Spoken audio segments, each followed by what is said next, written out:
Chadha. Sir, thank you for giving me an opportunity to speak on this bill. Sir 22 lakh बच्चे, रोज 18 घंटे की मेहनत, एक 3 घंटे का एग्जाम, लेकिन एक कैमरा फोन, व्हाट्सएप पर एक मैसेज, टेलीग्राम पर एक पीडीएफ, रात 2 बजे पेपर लीक, सब खत्म, स्टूडेंट की सारी मेहनत बर्बाद. Therefore, sir, I rise today to speak wholeheartedly in support of the students of India and to welcome the Public Examination Amendment Bill 2026. Sir, paper leak जैसी सीरियस बीमारी का परमानेंट इलाज करना होगा. जैसे कैंसर का इलाज क्रोसिन खिलाकर नहीं किया जा सकता, ठीक वैसे ही पेपर लीक जैसी प्रॉब्लम का इलाज मीडिया साउंड बाइट से नहीं बल्कि इंस्टीट्यूशनल सॉल्यूशन से होगा, जो आज हमारी सरकार इस बिल के माध्यम से करने जा रही है, by introducing India's first ever anti paper leak framework. सबसे पहले मैं नीट के स्टूडेंट्स को कुछ कहना चाहूंगा. आपका गुस्सा जस्टिफाइड है, आपकी पेन रियल है, और आपको एग्जामिनेशन सिस्टम से जो कंप्लेंट है वो कंप्लेंट भी जेन्युइन है. Your voice matters. और जब आपने अपनी चिंता व्यक्त करी, अपना दर्द बताया, when you demanded, the honourable prime minister heard that demand, not just as a prime minister but also as a guardian, परिवार के मुखिया की तरह उस बात को सुना. Students demanded, government acted, historic decisions taken, systems changed. Sir, जब एक स्टूडेंट नीट जैसे पब्लिक एग्जाम की प्रिपरेशन करता है, तब वो अकेला तैयारी नहीं करता, उसका पूरा परिवार प्रिपरेशन करता है. माँ अपनी छोटी छोटी जरूरतें रोक देती है, घर का बजट कम करती है. पिता फैमिली की सेविंग्स को कोचिंग फीस, रेंट और टेस्ट सीरीज पे खर्च करता है. फैमिलीज को लोन तक लेना पड़ता है. और स्टूडेंट खुद कोटा, जयपुर, चंडीगढ़, दिल्ली, पटना जैसे शहरों में जाकर घर से दूर रहता है. दिन में 18-18 घंटे पढ़ता है, रात 2 बजे तक पढ़ाई करता है और फिर अलार्म लगाकर सुबह 5 बजे क्लासेस के लिए उठ जाता है. परिवार से दूर, कोई सोशल लाइफ नहीं, कोई त्योहार फेस्टिवल नहीं, सोशल मीडिया, फ्रेंड से दूर, और अपनी स्लीप और अपनी हेल्थ से भी कॉम्प्रोमाइज करता है, क्योंकि उसे पता है कि जब वो पेपर लिखेगा तो सिर्फ पेपर नहीं, अपनी फैमिली के लिए एक बेटर फ्यूचर लिखने जा रहा है. और फिर एक दिन एग्जाम की तारीख पर उसे पता लगता है कि 3 साल से वो जिस पेपर की तैयारी कर रहा था, वो पेपर किसी ने पहले ही पैसे देकर हासिल कर लिया, पेपर लीक हो गया. और इस समय सर सिर्फ पेपर लीक नहीं होता, उस स्टूडेंट का मेहनत, उसकी ड्रीम्स, उसकी सेल्फ बिलीफ, उसका ट्रस्ट, उसकी एस्पिरेशंस, ये सब लीक होती हैं और उसकी मेंटल और फिजिकल हेल्थ पे असर पड़ता है. I understand that pain sir, because मैं खुद भारत के, अभी कुछ साल पहले ही भारत के एक पब्लिक एग्जामिनेशन सिस्टम का स्टूडेंट रहा, चार्टर्ड अकाउंटेंसी का. And sir, because I have spent enough time in this house critiquing the government, I have earned the right to say my next sentence with full conviction and sincerity कि जब बात students की आई, when it came to our students and the youth of India, the government heard, the government actioned and the government delivered. Students का feedback लिया, students की demands को honour किया और ये डेमोन्स्ट्रेट किया कि सरकार स्टूडेंट्स के साथ खड़ी है. जिस उम्मीद के साथ स्टूडेंट्स ने अपनी मांग प्राइम मिनिस्टर साहब के सामने रखी, उस चिंता को, उस दर्द को समझते हुए तमाम एक्शन लिए गए, तमाम स्टेप्स लिए गए, जैसे कि शॉर्ट टर्म और long term steps. Number 1, paper leak के बाद इमीडिएटली री एग्जाम कराया गया ताकि साल बर्बाद ना हो. जांच सीबीआई को सौंपी, एसआईटी का गठन हुआ, स्पेशल इन्वेस्टिगेशन टीम, जिसने 13 लोग मेन किंगपिन समेत गिरफ्तार किए. मात्र 75 दिन में, आज से 2 दिन पहले जब 75 दिन पूरे हुए जांच के, चार्जशीट भी फास्ट ट्रैक कोर्ट में दर्ज करा दी गई. जांच को महीनों सालों लटकाया नहीं. 47 नेशनल टेस्टिंग एजेंसी के ऑफिसर्स को शंट आउट किया गया. एजुकेशन सेक्रेटरी का तबादला हुआ, यहां तक कि मॉरल ग्राउंड्स पे हमारे ऑनरेबल होम एजुकेशन मिनिस्टर ने इस्तीफा तक दिया और स्टूडेंट प्रोटेस्टर्स के खिलाफ जो केसेस थे उन्हें विड्रॉ किया गया. बीरीड फैमिलीज, जिसके अपने किसी घर के बच्चे को, किसी स्टूडेंट को खो दिया, उसको कॉम्पनसेशन दी जा रही है. एग्जाम सिक्योरिटी प्रोटोकॉल्स को स्ट्रेंथन किया जा रहा है और अगली बार से यह नीट का पेपर ओएमआर शीट से नहीं बल्कि फुल्ली कंप्यूटर बेस्ड टेस्टिंग से कराया जाएगा, ताकि remotest chance of paper leak भी एलिमिनेट कर दिया जाए. इसी के साथ साथ सरकार ने एक हाई पावर टास्क फोर्स का गठन किया है, जो फर्दर रिफॉर्म्स अंडरटेक करेगी कि भारत के पब्लिक एग्जामिनेशन सिस्टम की इंटेग्रिटी को कैसे प्रिजर्व और प्रोटेक्ट किया जाए. और इसमें इंडिया के मोस्ट अक्लेम्ड एक्सपर्ट्स जैसे कि नंदन नीलकनी साहब को समिति में डाला गया है. इसी के साथ साथ डेटरेंस क्रिएट करने के लिए, अपराधी के मन में खौफ पैदा करने के लिए एक ऐसा कानून लेकर आज सरकार सदन में आई है जिसके पास होने के बाद कोई अपराधी सपने में भी यदि पेपर लीक करने का सोचेगा तो उसकी रूह कांप जाएगी। पहली चीज, पेपर लीक को एक इंडिविजुअल द्वारा किया गया क्राइम नहीं, बल्कि एक ऑर्गेनाइज्ड सिंडिकेट नेटवर्क द्वारा किए गए क्राइम के तौर पे ट्रीट किया जाएगा, जिसमें इनसाइडर हो, कोचिंग माफिया हो, लॉजिस्टिक वेंडर हो, प्रिंटिंग प्रेस हो, सॉल्वर गैंग हो, एग्जाम ऑफिशियल्स हो, सब पर कार्रवाई होगी। सबको दोषी करार देने के बाद, गिल्टी करार देने के बाद 10 साल तक की जेल होगी और 10 करोड़ रुपए तक का जुर्माना लिया जाएगा।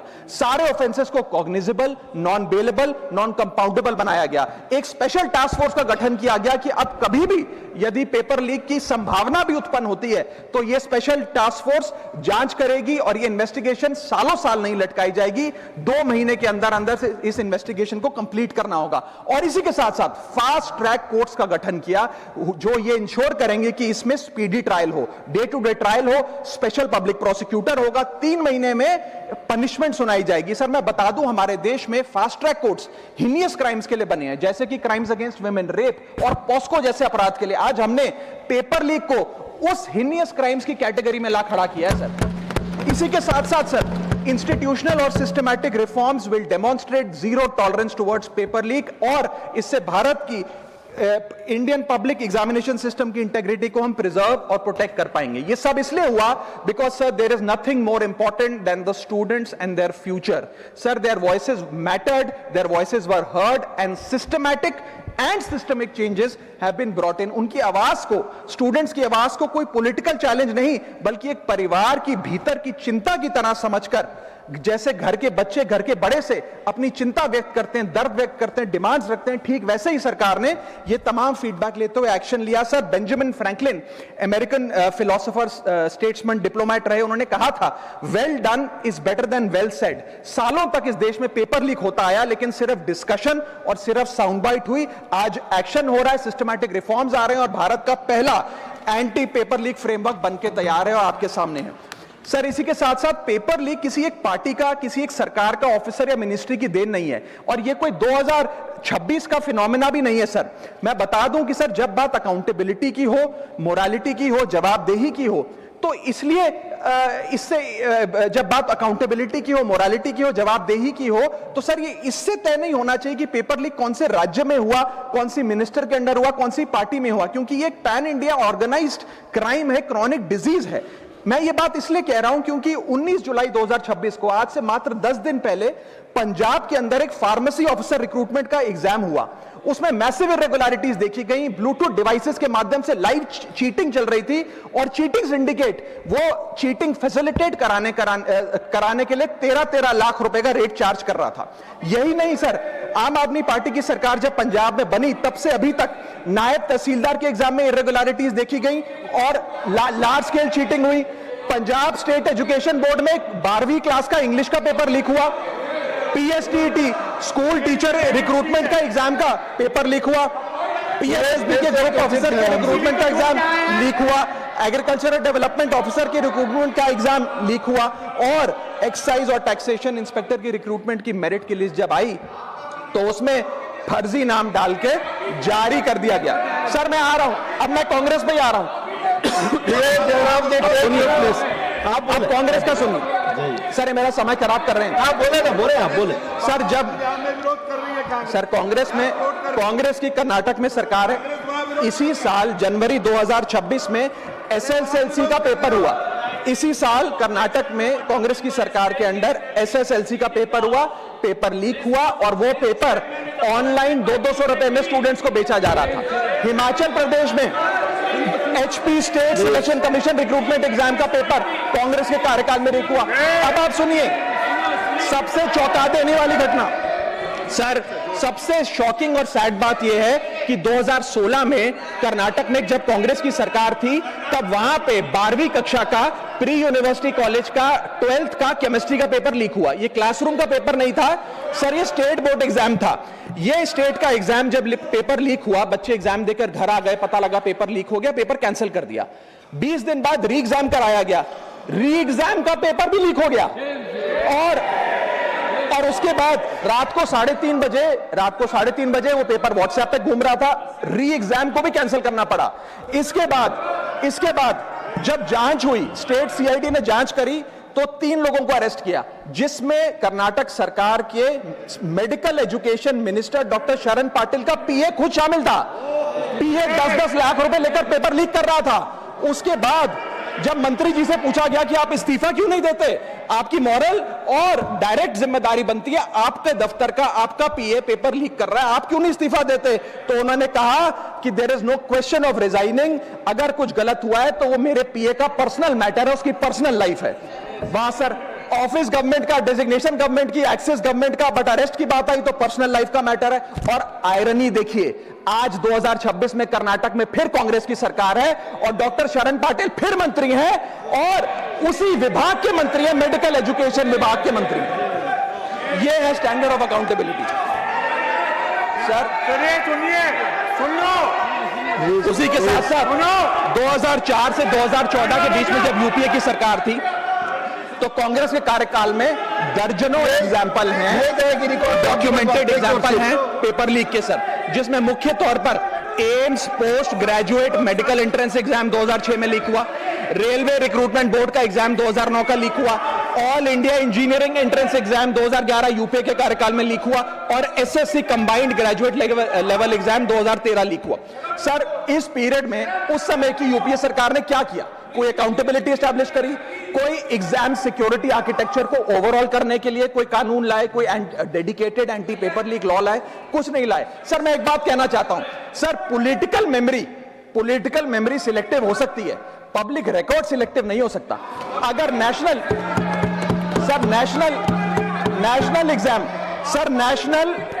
एग्जाम का पेपर लीक अगर नेशनल क्राइसिस है, जो कि है, तो सर ऑपोजिशन रूल्ड स्टेट का पेपर लीक एक लोकल इंसिडेंट कैसे हो सकता है? सर स्टूडेंट में तो फर्क नहीं होता। अगर नीट के स्टूडेंट्स का पेन जेन्युइन है, जो कि जेन्युइन है, तो सर पंजाब के फार्मेसी एग्जाम के स्टूडेंट्स का और कर्नाटक के एसएलसी एग्जाम के स्टूडेंट्स का पेन भी जेन्युइन है। स्टूडेंट का पेन पार्टी देखकर चेंज नहीं होता और ठीक उसी तरह रिफॉर्म और अकाउंटेबिलिटी भी पार्टी देखकर चेंज नहीं हो सकती। अब मैं स्टूडेंट्स के बारे में कुछ कहना चाहता हूं। सर देयर वॉइस मैटर्स, उनकी मांगे जायज हैं। सर स्टूडेंट्स द्वारा प्रोटेस्ट करना, सवाल पूछना, डिमांड रेस करना, कोर्ट जाना, पीसफुल मार्च निकालना, ये सब उनका संवैधानिक अधिकार है और ये करना भी चाहिए। लेकिन सर स्टूडेंट का प्रोटेस्ट स्टूडेंट का रहे, किसी पॉलिटिकल पार्टी की रैली ना बन जाए, वे अपना माइक किसी को आउटसोर्स ना करे, क्योंकि सर स्टूडेंट की लड़ाई तो एग्जाम सिस्टम को सिक्योर बनाने की है, नेताओं की लड़ाई अपनी सोशल मीडिया रीच बढ़ाने की है। सर जब पॉलिटिकल लीडर्स प्रोटेस्ट के टाइम पर बैरिकेड के आगे स्टूडेंट को भेज खुद कैमरे की सेफ साइड पे रहें, तो उनसे पूछिए कि रिस्क मेरा और रील तुम्हारी, ये पार्टनरशिप कैसी? सर स्टूडेंट का मूवमेंट स्टूडेंट के फ्यूचर के लिए है, किसी फ्लॉप पॉलिटिकल पार्टी के कमबैक के लिए नहीं है सर। और जो पॉलिटिकल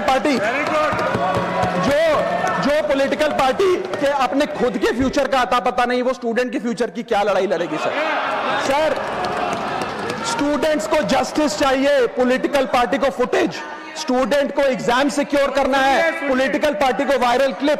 स्टूडेंट का सवाल फ्यूचर का है, नेता का कैलकुलेशन अगले इलेक्शन का। इसीलिए मैं ऑपोजिशन पार्टीज को कहना चाहता हूं, don't use students emotion for your political promotion. ये लड़ाई बीजेपी वर्सेस कांग्रेस नहीं है, ये लड़ाई मेरिट वर्सेस माफिया की है, मेहनत वर्सेस सेटिंग की है। और सर एक बात और, सर आज हमारे स्टूडेंट्स पर पढ़ाई का बहुत स्ट्रेस है।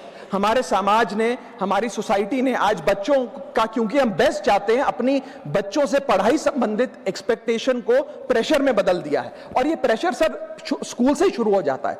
जब बच्चा 10वीं क्लास का बोर्ड का एग्जाम दे रहा होता है तो बोला जाता है ये क्रिटिकल ईयर है, अच्छे मार्क्स लाने हैं, नहीं तो स्ट्रीम नहीं मिलेगी, पूरा करियर बर्बाद हो जाएगा।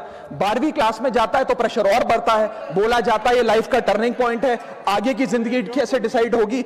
जेईई, नीट, सीयूईटी, तमाम एंट्रेंस एग्जाम की तैयारी का प्रेशर अलग।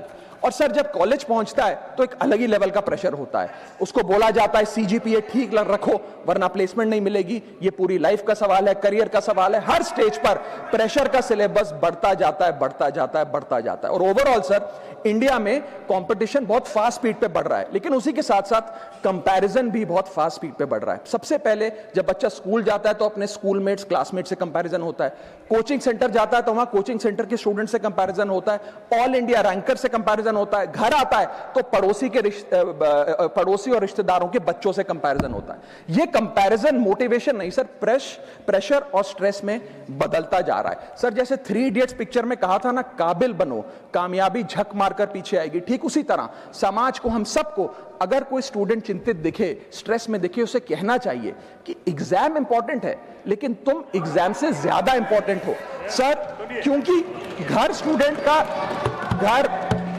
स्टूडेंट का सेफ स्पेस होना चाहिए सर, दूसरा एग्जाम सेंटर नहीं। और एक रैंक सर एक रैंक रिजल्ट डिसाइड कर सकती है बच्चे का, उसका फ्यूचर नहीं, वैल्यू नहीं, उसकी पूरी जिंदगी नहीं। और अंत में sir, I just take 1 more minute sir, अंत में मैं अपने वेल विशर्स को भी कुछ कहना चाहूंगा जो पिछले कुछ समय से मुझे कह रहे थे कि राघव आप नीट के इशू पर कब बोलोगे, आपको हम सुनना चाहते हैं। मैं बड़ी हम्बली कहना चाहता हूं सर, जब मैं ऑपोजिशन में बैठता था तब सवाल मेरा हथियार था, आज मैं ट्रेजरी बेंचेस पर बैठता हूं, आज सोल्यूशन मेरी जिम्मेदारी है। मैं भी रोज कैमरे के सामने आकर साउंड बाइट दे सकता था, लेकिन मुझे हेडलाइन नहीं सर, मुझे आउटकम चाहिए। और जब मैं ऑपोजिशन में था तब मेरा काम इशू रेस करना और सवाल उठाना था, और पूरा सदन और आप जानते हैं मैंने वो काम पूरी ईमानदारी से किया। लेकिन आज मेरा रोल कैमरा के सामने अटेंडेंस लगाने का नहीं है, मेरा role is my focus is to fix the system. इसीलिए मैंने अपने आप से एक वादा किया, I made a promise to myself कि मैं इस मुद्दे पर पार्लियामेंट में बोलूंगा, और उस दिन बोलूंगा जिस दिन हम प्रॉब्लम सॉल्व कर रहे होंगे, सोल्यूशन लेकर आएंगे, when the system is getting fixed. And today is that historic day when the system is getting fixed. और सर बिकॉज आज जो रिफॉर्म्स हम लेकर आए हैं, जो सरकार सदन में लेकर आई है, वो इतने जरूरी हैं क्योंकि इन रिफॉर्म से सिस्टम और मजबूत होगा, पेपर और सिक्योर होगा, एग्जाम फेयर होगा, मेरिट का सम्मान होगा, माफिया जेल में होगा, सरकार पहरेदार होगी, कार्रवाई दमदार होगी, स्टूडेंट्स की जीत होगी, माफिया की हार होगी। जय हिंद। श्रीमान जोश के मनी